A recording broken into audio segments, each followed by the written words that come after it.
কি আর বলবো, মানে পরীক্ষা শেষ সেই রাশের সময় না আমাদের এখানে রাশের মেলা শুরু হয়েছিল, বাট রাশের যেহেতু এক সপ্তাহ বাদে আমার এক্সামসটা স্টার্ট হয়ে যাচ্ছিলো, তো সেই কারণে আমি যেতে পারিনি।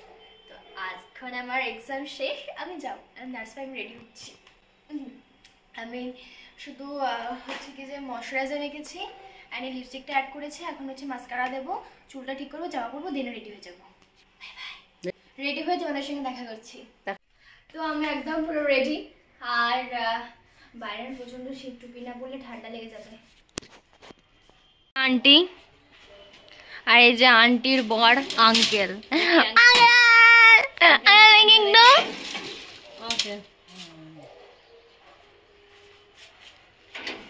আন্টির বড় মাইয়া নেই, তো ওকে দেখে দেখে বেশি ঘুরবো।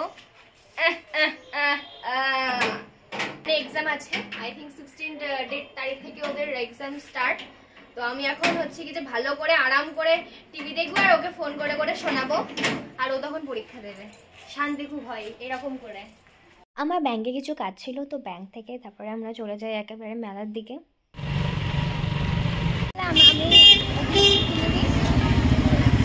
সামনে এতগুলো সফটওয়্যার ছিল যে আমি নিজেকে সামলাতে পারিনি, আমি গিয়ে তো দামগুলো জিজ্ঞেস করতে শুরু করে দিয়েছিলাম। আর জানো, এই দুটো কিউট ডলের দাম মাত্র 100 টাকা ছিল। বাট বাড়িতে আমার এত পুতুল আছে যে আমি যদি আর একটা পুতুল কিনি তাহলে তো বাবা মা আমাকে এত বকা দেবে যে কি। ভালো করে আস্তে আস্তে মেলাগুলো এক্সপ্লোর করলাম, কোথায় কি আছে। এই এত সুন্দর সুন্দর কানের গুলো দেখলেই না কিনতে ইচ্ছা করে, কিন্তু আমার না অনেক কানের আছে। দেখো এই আর্টিফিশিয়াল ফ্লাওয়ার গুলো কি সুন্দর, মানে মনেই হয় না যেগুলো আর্টিফিশিয়াল। এখন দেখছি সবাই ওই ইভেল আইয়ের ব্রেসলেট গুলো পরছে, তো আমিও একটু ট্রাই করছিলাম, বাট আমার হাতে এত বড় যে খুলেই যাবে হাত থেকে, সেজন্য আমি রেখে দিলাম। আর দেখছিলাম কি কি হেয়ার ব্যান্ডস আছে, ক্লিপস আছে। জানো তো, মানে আমি ছোটবেলায় এত ক্লিপস, এত গার্ডার্স কিনেছি যে কি বলবো, সেগুলো এখন আর পরেই না। আর আমার চুলে ওই ছোট ছোট ক্লিপগুলো আটকায় না বলে আমি এই বড় একটা ক্লাচারটা কিনলাম। একটা 30 রুপিজের ছিল।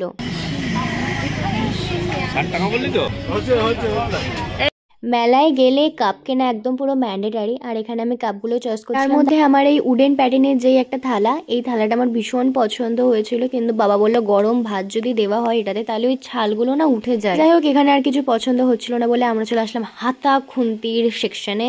এই খুন্তিটা নেওয়া হচ্ছে, এই বিকতে হবে, এটাকে দিয়ে দিতেছে। চাকু দেখি, চাকু কত করে বললো? 15 টাকা।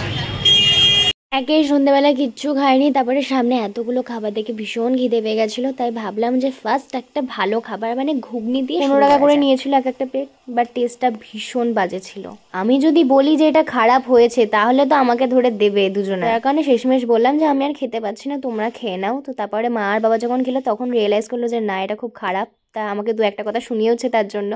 দেখো কত সুন্দর রাধাকৃষ্ণর মূর্তিটা রাখা আছে। তারপরে ভি মার্টে একটু ঢুকলাম কিছু শপিং করবার জন্য। পছন্দ হলে শপিং করবো, না হলে কি করে শপিং করবো বলো? আমরা এদিকে ভি মার্ট, এখানে কিছু জিনিস দেখবো, চলে যাবো, কিছুই নেবো না। এই দেখ সেই ইয়ে তোর মতন চুড়িদার। হ্যাঁ, এখানে দেখে নিয়েছি। হোয়াইট কালারের সোয়েটারটা আমার এত পছন্দ হয়েছে যে না পরে থাকতেই পারলাম না, বাট আমি কিনবো না, কারণ আমি যদি কিনি তাহলে বাবা বকা দেবে, কারণ আমি এত উইন্টারের শপিং করেছি যে কি বলবো। আর এখানে দেখো কত সুন্দর সুন্দর ঠাকুরের জিনিসপত্র রাখা আছে, একদম গোল্ডেন গোল্ডেন।